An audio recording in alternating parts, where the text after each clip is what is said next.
Okay. So now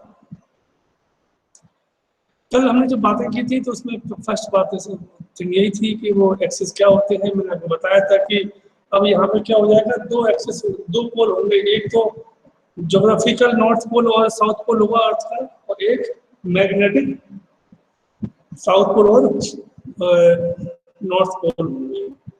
एक बात याद रखना कि जैसे सपोज इस तरफ नॉर्थ पोल है ना, एक तरफ नॉर्थ पोल है तो दूसरी तरफ साउथ पोल होगा अपना जो है।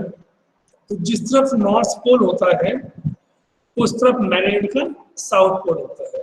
यही वजह है कि जब हम किसी भी मैग्नेट को फ्रीली सस्पेंड करते हैं तो इस मैग्नेट का नॉर्थ पोल अर्थ के नॉर्थ पोल की तरफ होता है, क्योंकि नीचे अर्थ का मैग्नेटिक साउथ पोल होता है।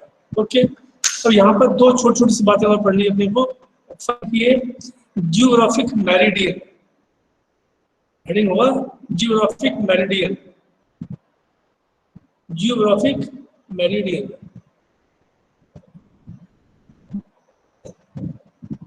तो मैंने आपको बताया था इसके बारे में, ये क्या होता है, कल ही बताया था, मैंने लिखना है केवल कि जो आपका मैग्नेट, जो आपका जियोग्राफिकल एक्सिस है, यानी कि जो लाइन जो नॉर्थ और साउथ को जोड़ती है, उसके वर्टिकल जो प्लेन होता है उस पूरे प्लेन को हम कहते हैं geographical meridian.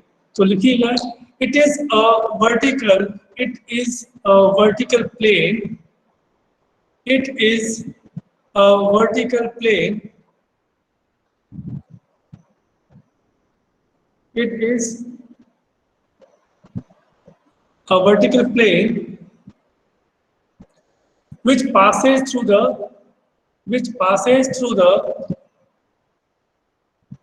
which passes through the through the geographic axis, which passes through the geographic axis। ठीक है, अब लिखिए नंबर 2 नेक्स्ट, और उसे हम बोलते हैं मैग्नेटिक मेरिडियन। ये भी लगभग वही डेफिनेशन होती है, वहां पर जियोग्राफिक एक्सिस था, यहाँ पर मैग्नेटिक एक्सिस आ जाएगा। तो मैग्नेटिक मेरिडियन इसमें लिखिएगा, it is a vertical plane, it is a vertical plane which passes through the magnetic axis।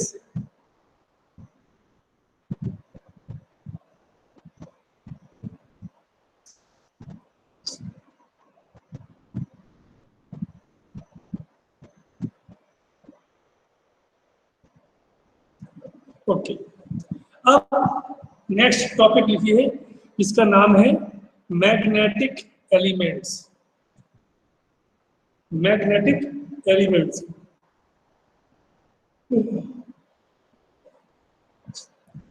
बच्चों मैग्नेटिक एलिमेंट्स का यहाँ मतलब ये है कि वो initial quantities, initial things, they are help us to explain the magnetism of earth. यदि आपको अर्थ के मैग्नेटिज्म को एक्सप्रेस करना है, डिफाइन करना है, एक्सप्लेन करना है, तो उसके लिए हमें तीन, स्पेशली 3 मैग्नेटिक एलिमेंट्स की जरूरत पड़ती है। उसमें से एक को हम बोलते हैं मैग्नेटिक डेक्लिनेशन, एक को हम बोलते हैं मैग्नेटिक इंक्लिनेशन, और एक को हम बोलते हैं horizontal component of magnetic field. 3 main है, हालांकि और भी होती है लेकिन 3 मेन है उसमें से। यानी कि किसी भी अर्थ के किसी भी जगह पर हमें मैग्नेटिक एक्सप्रेशन की जरूरत पड़ती है तो हमें इन 3 एलिमेंट्स की जरूरत पड़ेगी, जिन्हें हम लोग मैग्नेटिक एलिमेंट्स कहते हैं। So please note down the magnitude and direction of the magnitude and direction, the magnitude, the magnitude and direction of the magnetic field of the earth।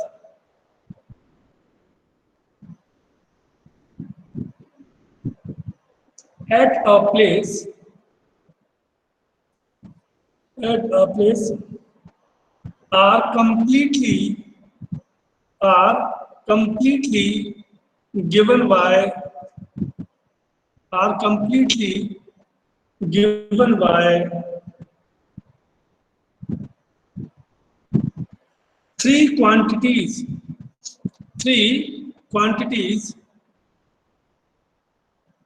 known as magnetic elements, known as magnetic elements.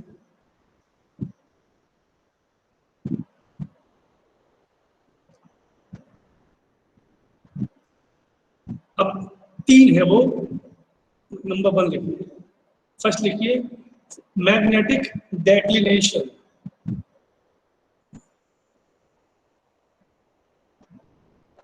Declination, magnetic declination. बच्चों अभी मैंने आपसे 1 minute पहले ही कहा है, अभी मैंने आपसे 1 मिनट पहले ही कहा कि मैग्नेटिक मेरिडियन और ज्योमेट्रिकल मेरिडियन। तो मैग्नेटिक मेरिडियन और ज्योमेट्रिकल मेरिडियन के बीच में जो एंगल होता है उस एंगल को हम कहते हैं angle of declination, angle of declination. ठीक है ना? तो लिखिएगा मैग्नेटिक डिक्लाइनेशन, इसमें लिखिएगा it is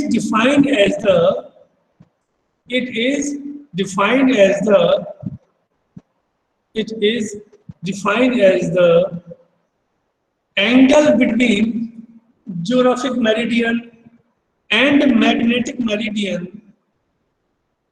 geographic meridian and magnetic meridian at that place.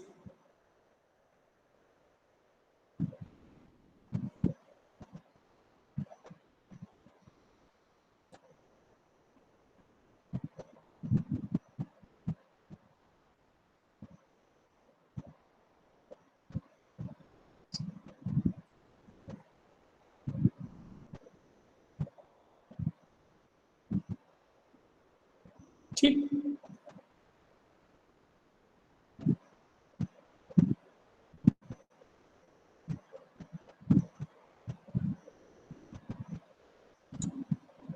ये जो आपका एंगल ऑफ डिक्लाइनेशन जो होता है, ये वास्तव में देखा जाए तो जो आपके इक्वेटर्स हैं उनके दोनों के मेरिडियंस के बीच के एंगल पे डिपेंड करेगा, लाइक दैट, ये इस प्रकार से।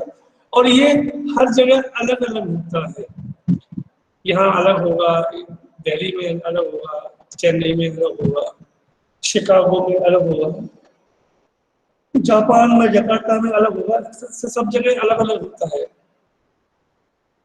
ठीक, ये ध्यान रखिएगा। अब नंबर 2 ये था मैग्नेटिक डिक्लाइनेशन। अब लिखिए मैग्नेटिक इंक्लाइनेशन। नंबर 2 लिखिए मैग्नेटिक इंक्लाइनेशन।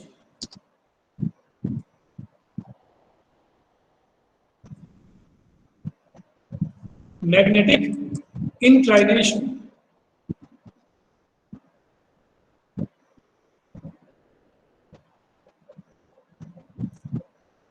बच्चों ये ध्यान देना कि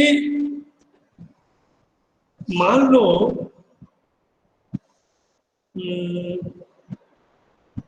ये एक मैग्नेट है और मान लो इस मैग्नेट का ये नॉर्थ है और ये साउथ पोल है, तो ये ऐसे आकर के रुक गई है। तो जिस तरफ मैग्नेट का नॉर्थ पोल होगा इस मैग्नेट का, उसी तरफ अर्थ का भी ज्योग्राफिकल नॉर्थ पोल होगा,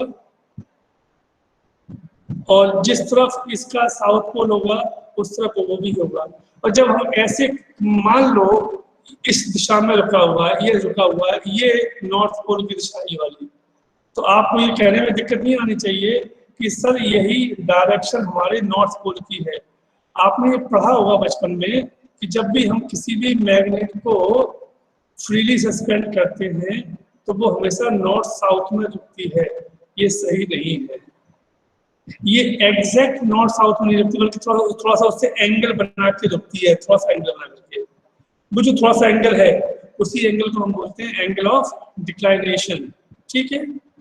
ऐसे ही जब हम किसी भी मैग्नेट को ऐसे फ्री सस्पेंड किसी भी थ्रेड से, धागे से बांध के लटकाते हैं, तो हमें क्या लगता है कि it is parallel to earth. No, ये हल्की सी झुकी रहती है आगे की तरफ, आगे की तरफ। ये ऐसा है, जो ये जो है ऐसा, ये झुकी रहती है, ये। तो ये जिसका जो मैग्नेट का जो झुकाव होता है नीचे की तरफ, किससे, ये मान लो ये है, ये एंगल, और मैं आपको दिखाऊं, ये है, ये तो होना चाहिए इसको ऐसा, थोड़ा सा नीचे की तरफ एंगल होता है। तो ये जो एंगल है, इसे हम कहते हैं एंगल ऑफ इंक्लाइनेशन। इसको हम लोग एंगल ऑफ डिप भी बोलते हैं, angle of dip. So please note down,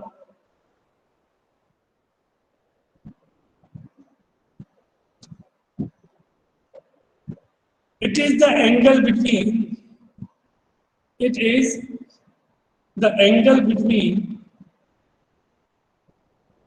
the direction of total intensity,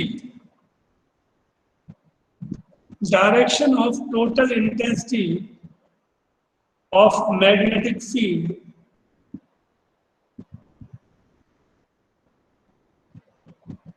it is the angle between the direction of total intensity of magnetic field of Earth and a horizontal line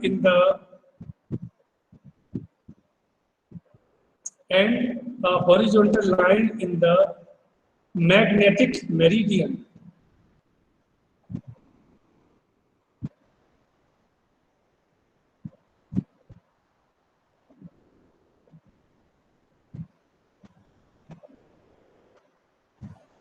ठीक,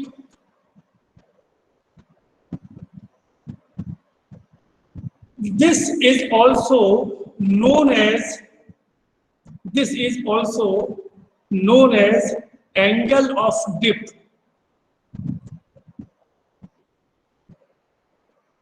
This is also known as angle of dip or magnetic dip. Angle of dip या magnetic dip.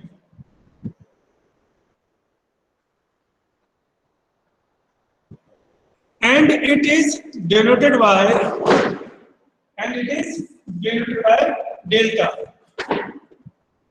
It is denoted by delta, and its value varies from 0 to 90 degree. 0 to 90 degree, कहीं पर 0 होती है और कहीं पर ये 90 डिग्री होती है। अब कैसे पता लगेगा, ध्यान देना, मैग्नेटिक इक्वेटर पर, याद रखना, मैग्नेटिक इक्वेटर पर इसकी वैल्यू होती है 0 और मैग्नेटिक पोल्स पर इसकी वैल्यू होती है 90 डिग्री। तो लिख लो इस बात को, the value of angle of dip, the value of angle of dip is 0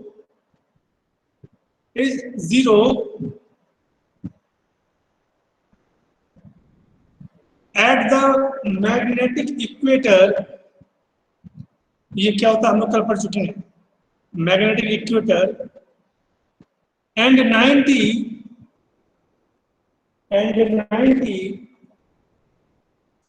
at the magnetic north and south pole.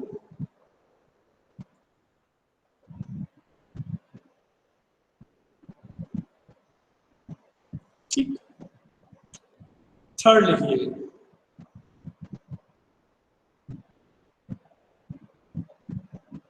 horizontal component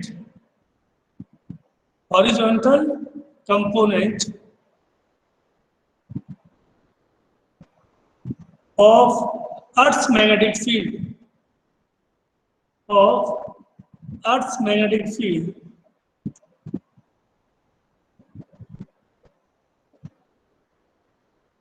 बच्चों आप जानते हैं कि जब कोई चीज एक्स एक्सिस या वाई पर नहीं होती और इसके अलावा किसी एंगल पे होती है फिर हमको वहां पे उसके दो कंपोनेंट लेने पड़ते हैं, एक हॉरिजॉन्टल एक वर्टिकल, यानी कि cos थीटा और sin theta. As you know कि अर्थ भी थोड़ा सा टिल्ट है, झुकी हुई है। आपको ये पता है कि इसका जो मैग्नेटिक इक्वेटर भी है वो भी अलग दिशा में है, इसलिए इसके भी दो कंपोनेंट होते हैं, एक को हम बोलते हैं हॉरिजॉन्टल कंपोनेंट्स और दूसरे को हम बोलते हैं वर्टिकल कंपोनेंट्स। तो आज पहले कौन सा लिख रहे हैं हम लोग, horizontal components of earth's magnetic field लिखिएगा। The component of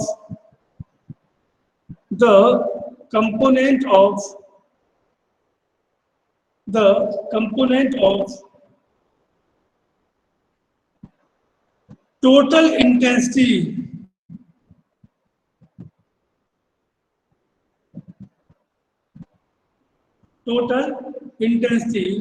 of magnetic field of Earth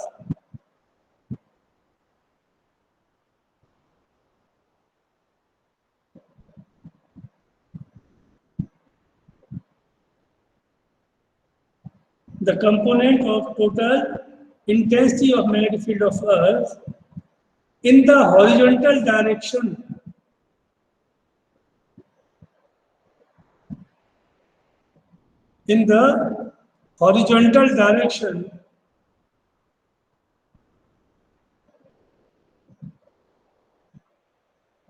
in magnetic meridian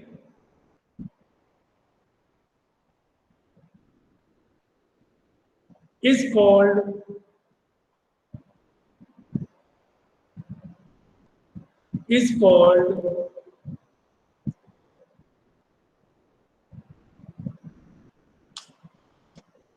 as horizontal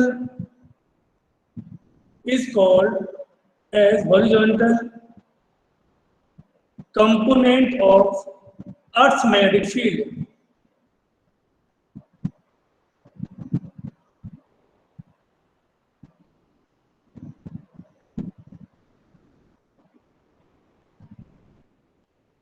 ठीक है, चौथा है तीन के बीच, ये भी लिखवा रहा हूं मैं यहाँ पर स्विच भी, vertical component of earth's magnetic field, vertical component of earth's magnetic field, vertical component of earth's magnetic field.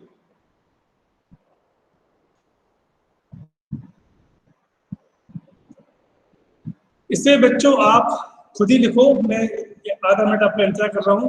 इसमें कुछ नहीं करना है, बस एक शब्द को बदलना है केवल, जहां लिखा था ना मैंने कि in the horizontal direction, in the horizontal direction वहां जाएगा इन द वर्टिकल डायरेक्शन, बाकी सब कुछ as it is same to same आएगा, बस हॉरिजॉन्टल वर्ड को वर्टिकल में बदल दो। तो जहां जहां पर लिखा है हॉरिजॉन्टल वहां कर दो वर्टिकल, ये आपकी डेफिनेशन हो जाएगी।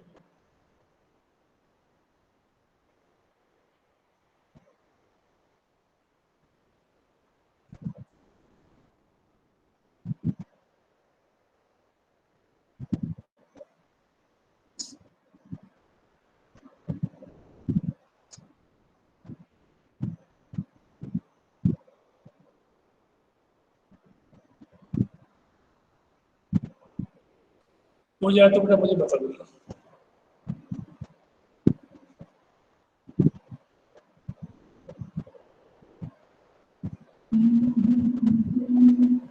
ओके, अब थोड़ा सामान देखिए, इसीलिए मैं आगे बढ़ाऊंगा इसको। ये डायग्राम देखना खास तौर पर आपको, ये मानो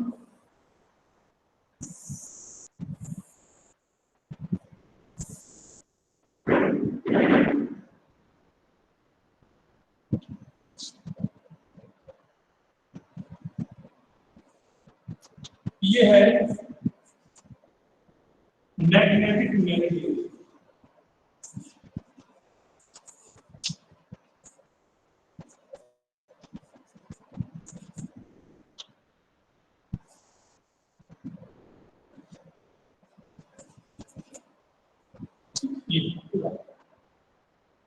और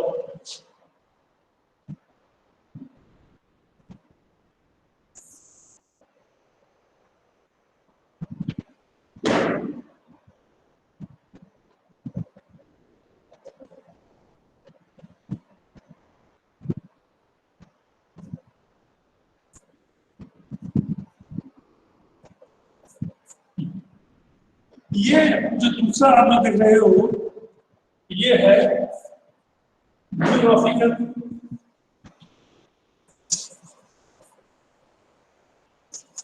मेरिडियन। इनके जो बीच का एंगल है वो थीटा है। इसे आप क्या कहोगे? It is angle of declaration. ठीक, अच्छा। यस ओ है, ये है टोटल इंटेंसिटी अर्थ की, ये आ रही है, जिसे कि हम लोग कहेंगे BE, B for magnetic field, E for earth. तो और मैंने क्या कहा था कि जो इससे जो एंगल बनेगा इसकी पैरेलल से, तो ये क्या कहलाएगा आपको? एंगल ऑफ लिफ्ट या एंगल ऑफ इंक्लिनेशन। यहाँ पर इसके आपने दो कंपोनेंट दिए, एक ये और एक ये हो जाएगा। इसको आप क्या बोलेंगे? इसे आप बोलेंगे बी एच और इसे आप बोलेंगे बी जी। ठीक है, ये angle of inclination, angle of inclination, ये total intensity of magnetic field, ये इसका वर्टिकल कंपोनेंट और ये इसका हॉरिजॉन्टल कंपोनेंट। और आप इस डायग्राम को पूरी को बनाइए।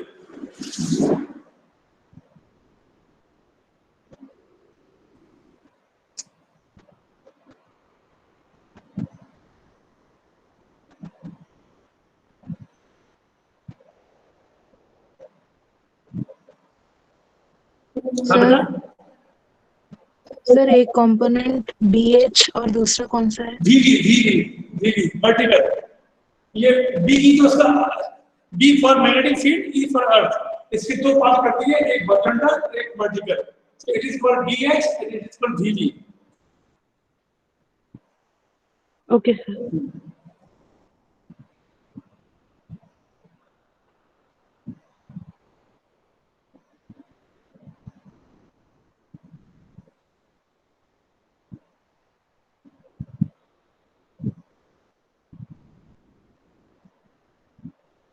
बन जाए तो बेटा बोल दीजिएगा।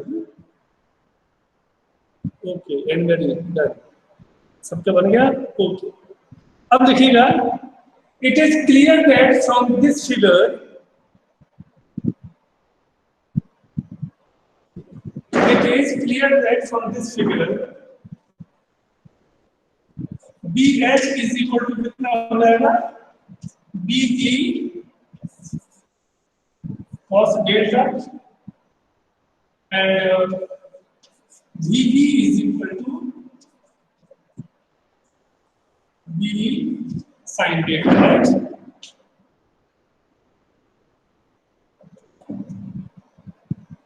इसे इक्वेशन फर्स्ट मान लीजिएगा, इसको 2 मान लीजिए। Divided equation 2 by 1, so we have BV upon BH is equal to BE sin delta upon BE cos delta। तो फाइनल आंसर हम क्या लेते हैं हमसे? BV upon BH is equal to tan delta।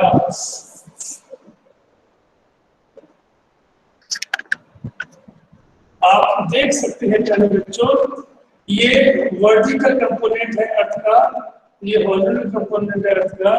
इनका जो रेशो है तो एंगल ऑफ इंक्लिनेशन के टेंजेंट के इक्वल है।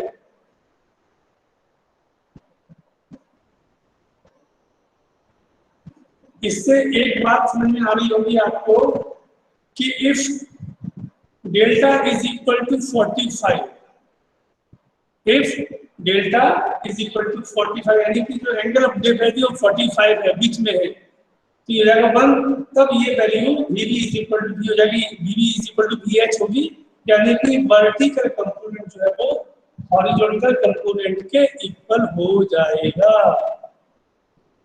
ठीक है, ये इधर फिर से देखिए आप, squaring and adding equation first and second, so we have BH square plus BB square is equal to BE square, right?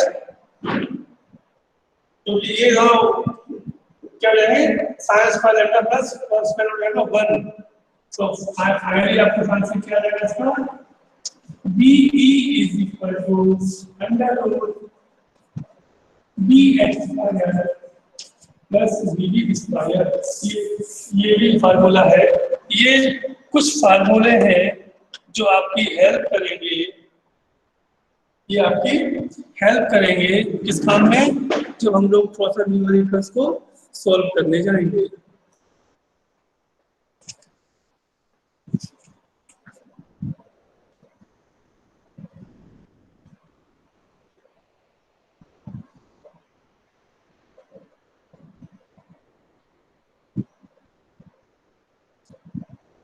तो यहाँ तक समझ में आ जाए तो फिर मुझे बोल दीजिएगा, मैं आगे बढ़ना है मुझे, इसमें मुझे एक दो चीज़ और बतानी है आपको भी।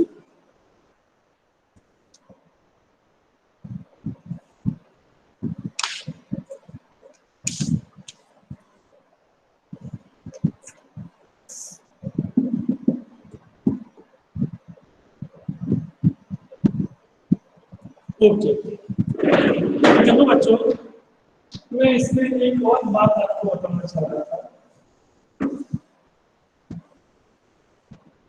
कल आपको याद होगा मैंने कहा था कि ये अर्थ है, ये क्या था आपको याद है, ये था इक्वेटर,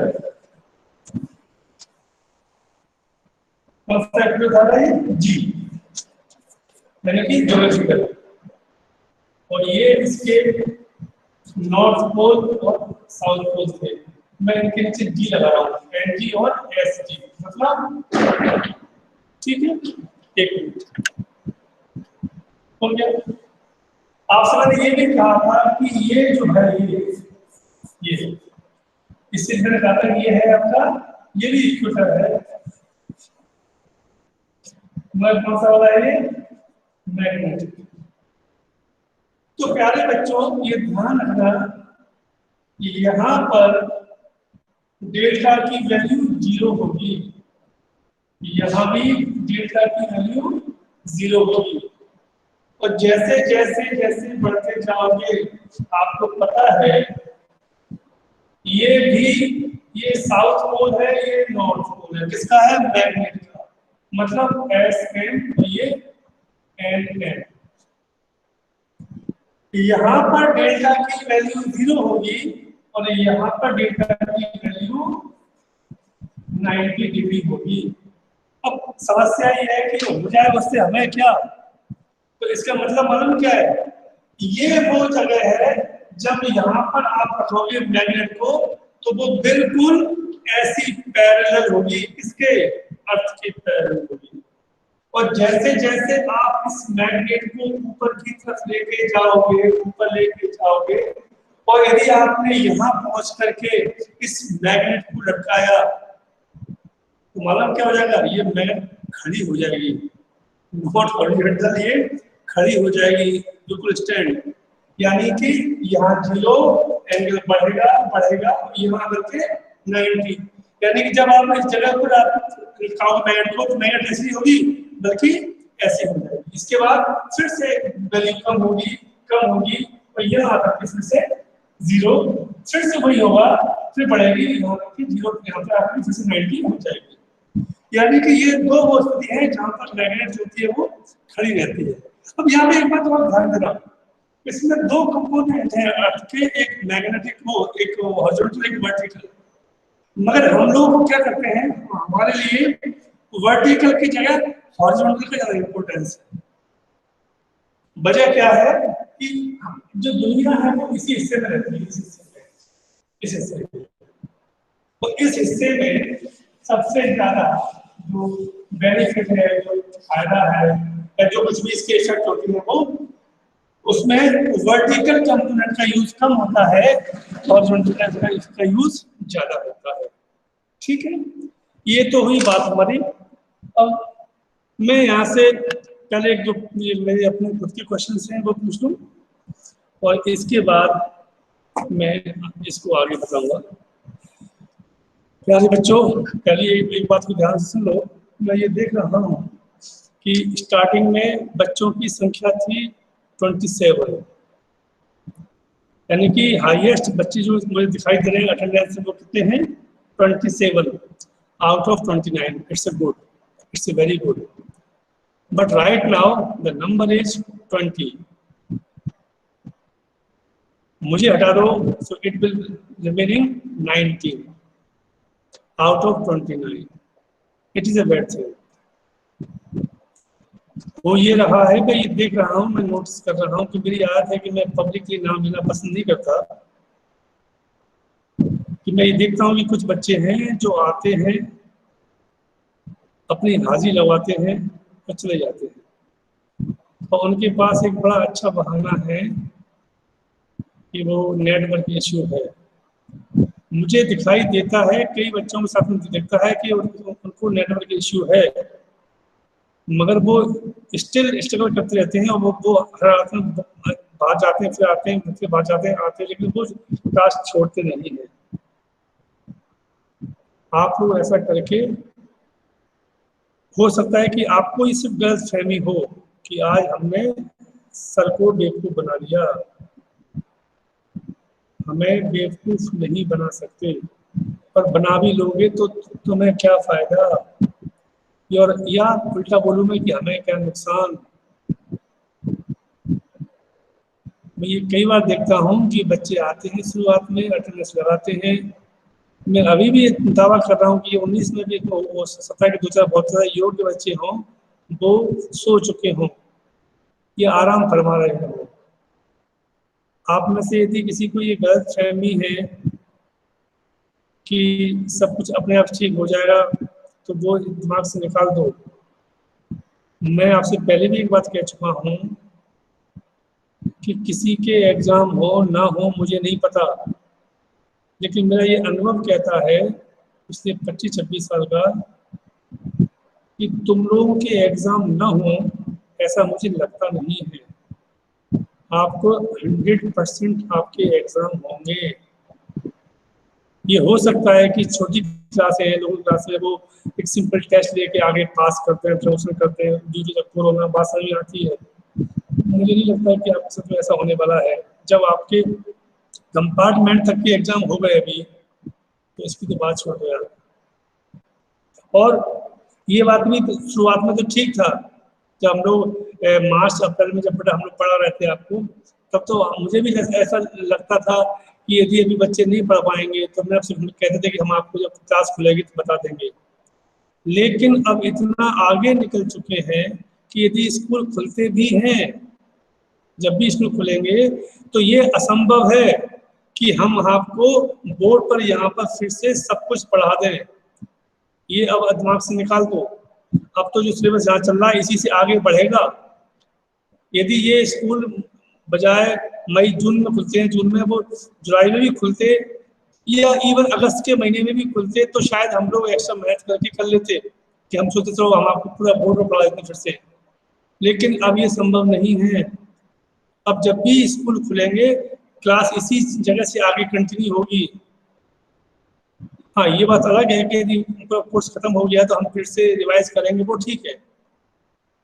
तो ये आप लोग अपने दिमाग से ये बात निकाल दो कि भैया कि वो है पास। हाँ, ये बात भी तय है, मैं पहले भी कह चुका हूँ, पास फेल होने से हमें कोई खास फर्क नहीं पड़ता। तुम्हारे फेल होने से हम पतले नहीं हो जाएंगे, लेकिन ये होता है कि यदि अच्छे नंबर से पास हो जाते हो तो मानसिक खुशी बहुत होती है, थोड़ा बहुत दुख भी होगा, लेकिन नुकसान अल्टीमेटली आपको है, हमें नहीं है। बार बार ये आपको एडवाइस भी कर रहे हैं, ऑर्डर भी दे रहे हैं, रिक्वेस्ट भी कर रहे हैं हर तरीके से, लेकिन मैं समझ नहीं पा रहा हूँ कि कुछ बच्चे ऐसा क्यों कर रहे हैं। कुछ बच्चे ऐसा कर रहे हैं कि वो आज 20 बच्चे 19 बच्चे हैं मात्र।